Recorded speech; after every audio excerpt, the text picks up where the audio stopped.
여러분 안녕하십니까? 나우파이입니다. 요즘 날씨가 제법 추워지고 있네요. 건강이 최고입니다. 오늘의 주제는 철학적 사고법과 일자리에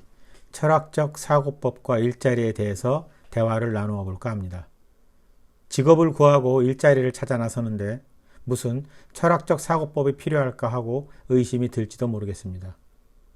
그런데 직장에 다니는 사람들 중 상당수가 1, 2년 근무를 하다가 자신과 잘 맞지 않아 그만두는 경우가 발생합니다. 왜 그럴까요? 자신을 잘 알지 못한 채 무작정 입사하고 보니 내 자리가 아니구나 하는 상황을 뒤늦게 깨닫는 경우를 할 수 있습니다. 그러나 현재 일이 없는 분들에게는 이러한 투덜거림이 과분한 사치로 여겨질지도 모르겠습니다. 이제부터 신랄한 대화를 이어가 보겠습니다. 우리는 직장에 대해 정말로 진지하고 이성적이고 가치적으로 옳게 판단하여 진행하고 있으십니까? 아니면 약간은 주변과 사회, 부모님의 눈치를 보면서 직장을 구하고 계신지는 않으신가요? 경제적인 부분도 있을 겁니다.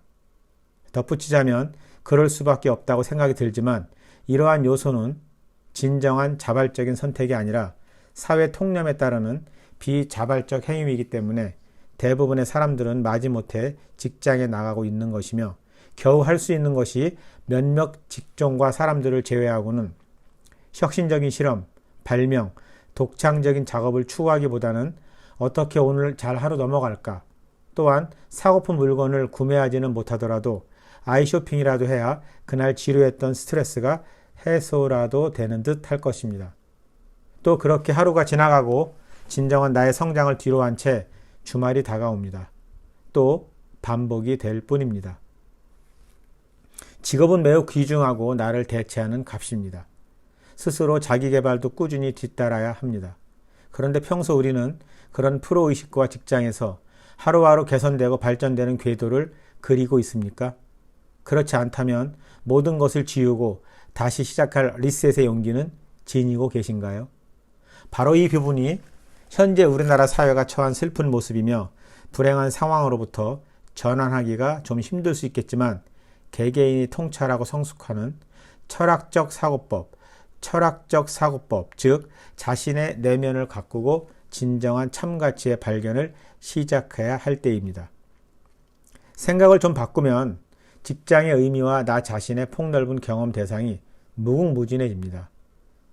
지난 시간에도 말씀드렸듯이 우리 사회가 좀 더 인스턴트 문화에 쉽게 매몰되는 것이 주입식 교육 방식에도 기인하지만 이상하리만치 사회 흐름이 진지한 내면 세계 추구를 기피하는 경향이 있으며 친구와의 교양 있는 대화 나누기는 희망사항이 되고 조용히 사색할 수 있는 분위기의 부족 등 또 다른 면에서 이야기를 해본다면 항상 즉흥적으로 뭔가 기분 좋고 재미있어야 하는 국민성에서 그 뿌리를 찾고 싶습니다. 이러한 상황이 모두가 생활이 너무 각박하고 경제적으로 지치고 직장일이 너무 바쁘다 보니까 그럴 겨를이 어디 있을까요? 하고 반문할 수도 있습니다. 당연한 이야기입니다.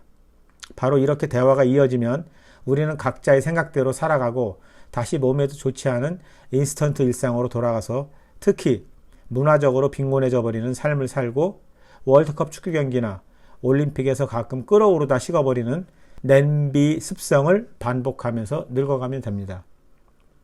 어떤 편견의 삶을 말씀드리는 것이 아닙니다. 진정 중요한 것은 매일 마주하고 지나치는 대상으로부터 무언가를 느끼고 배우고 그를 통해 자신을 발전시키고 주변과 공감해 보려고 노력하는 그 순간들이 바로 철학적 사고법의 예라 할 수 있습니다. 물론 어떻게 살아가든지 그것은 각자의 자유입니다. 이미 우리는 누구나 철학적으로 사색하고 관찰하는 훌륭한 사회적 동물입니다. 획일적으로 개인의 자유와 창의적 상상을 보살피지 못하고 성적으로만 줄 세우는 교육도 문제인 것은 사실입니다. 이제부터라도 우리 MZ, 특히 10대, 20대 세대들에게는 당연히 개인의 존중과 가치를 이해하고 자신의 소질을 충분히 표현하고 주변과 소통 공감할 수 있는 기회의 장을 만들어야 합니다. 특히 어른들이 힘써서 제공해야 할 것입니다. 그러기 위해서는 일자리와 철학적 사고법은 매우 긴밀한 관계가 있다고 할 수 있습니다. 간략하게 세 가지로 왜 철학적 사고법이 일자리를 스스로 창출할 수 있는지 말씀드리겠습니다. 첫째, 소크라테스 대화법은 생각과 일상 사이의 거리를 좁히려는 목적을 지닌다라는 말이 있습니다. 소크라테스의 여러 가지 철학 사상과 원리를 말해야겠지만 너무 방대한 일이라서 함축적인 문장으로 설명할까 합니다. 평소 소크라테스는 생각과 일상을 수백 번 고민하면서 철학과 현실을 이어갈 수 있는 연결고리를 찾으려는 실천지향적인 대화법을 즐겨 사용했습니다. 그리고 대화 시 상대방을 혼란과 무질서 속으로 가라앉혀 놓고 그 질문으로부터 스스로 헤쳐나올 것을 기다리고 주문하는 비판적 대화법이었습니다. 주변으로부터 많은 비난과 질타를 받았지만 아랑곳하지 않고 이어갔습니다. 왜냐하면 질문자가 중요한 것이 아니라 질문을 받은 사람이 그 상황을 어떻게 받아들이고 자신의 철학적 사고를 통해 스스로 해결할 수 있을까에 중점을 둔 매우 슬기로운 대화법이었던 것입니다. 일자리와 연결해보면 어떠한 공경을 받는 상황에서라도 그 상황을 극복하기 위해 인내와 열정으로서 지혜를 모아 문제를 해결할 수 있다면 시간은 걸릴지라도 누구에게나 일자리가 스스로 찾아오게 될 것입니다. 둘째로는 일주일에 50페이지만이라도 새벽에 정독으로 독서하는 사고법입니다. 책을 그냥 읽으면 글자입니다. 조금 천천히 읽으면 감정이 리듬을 탑니다. 그러나 진정 마음을 고요하게 한 후 정갈하게 읽으면 나도 모르는 사이에 지은이와 대화를 하게 되고 자신이 미처 몰랐던 미지의 신세계의 첫 발을 내딛는 신비스러운 행운을 맞이하기도 합니다. 매일 스마트폰으로 구인 광고 찾아 자소서 쓰고 자격증 따러 학원 등록하고 반복해서 시도하지만 별로 신통한 결과에 이르지 못합니다. 왜냐하면 자신의 주도적인 데이터를 쌓아놓지 않은 채 임기응변식으로 지원하고 있기 때문입니다.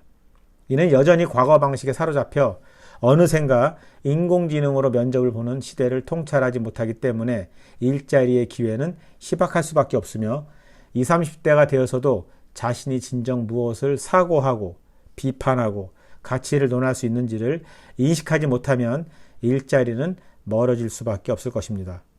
이 부분을 아주 쉽게 비용까지 절약하면서 신선한 생각과 아이디어를 전해주는 하나의 방법이 새벽녘 책 정독하기 사고법입니다. 여기에서 자신의 독특한 철학이 묻어나면서 축적이 되고 데이터가 모아지는 것입니다. 그 데이터는 자신의 일자리를 더욱 가능하게 합니다. 이 부분이 엄청 상투적인 말처럼 들리실 겁니다.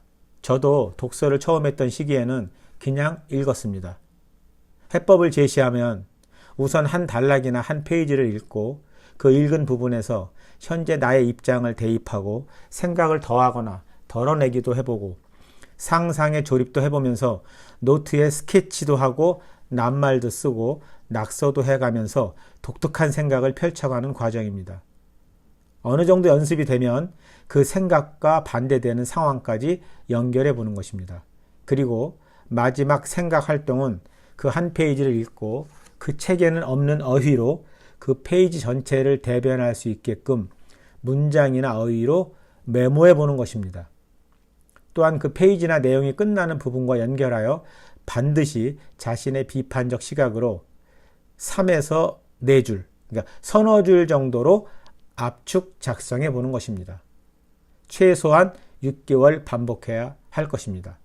셋째로는 철학적 사고법은 내면에서 시작되어 뇌를 통해 뉴런이 유동치면 시냅스가 어떤 대상으로부터 진지한 행동을 연결하기 시작합니다. 방법으로는 즉 산책을 즐겨라입니다.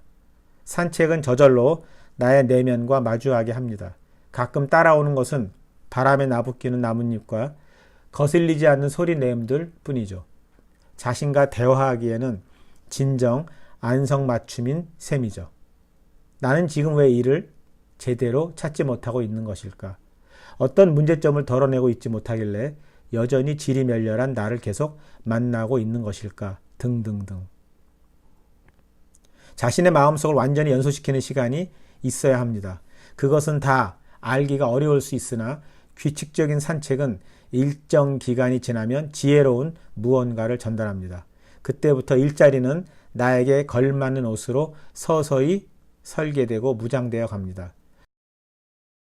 특별한 계획을 세우지 않아도 소크라테스가 생각과 일상의 연결고리를 완성할 때 혼란과 무질서의 곤경 속으로 빠뜨려 스스로 헤쳐나오게 한 것처럼 책 읽기의 정독을 통해 지은이와 진솔한 대화를 나누는 즐거움 속에서 아무것도 첨가하지 않은 산책을 스스로의 발걸음으로 떳떳하게 걸으며 온전히 나만의 시간 속에서 자신을 들여다 보아야 할 것입니다.